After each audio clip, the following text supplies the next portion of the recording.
When my wife first got sick on February, and she went into Lynchburg Journal and they ran tests on her, and something happened to her throat, and they found out that something had happened to her esophagus in her throat, and they found out that they had to give her processed food. It was on me to realize that with the amount of work that I was doing for my wife, taking care of her and paying the bills and keeping the house straight,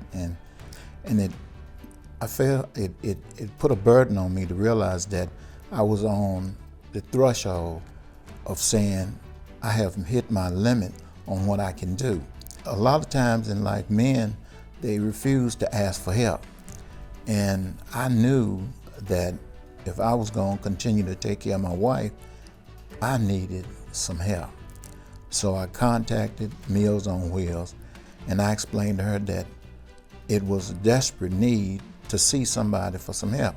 She told me that she would be here right after her meeting. And the next thing I know, she was ringing the doorbell.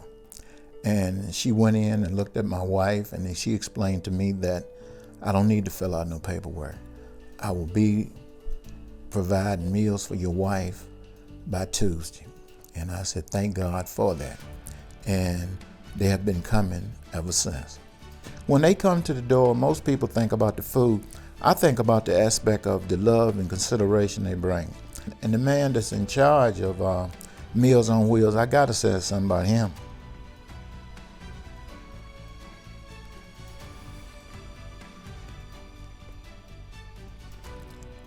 When I first met that man, he told me that he would have my back. And I told him, I said, well, the only person that I ever knew had my back was God. He said, no, I got your back, and don't you worry about nothing. He said, I'm gonna be there for you. He said, you can call me day or night. I'll be there.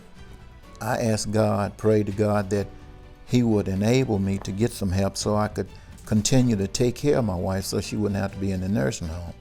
And God made a way for these things to happen.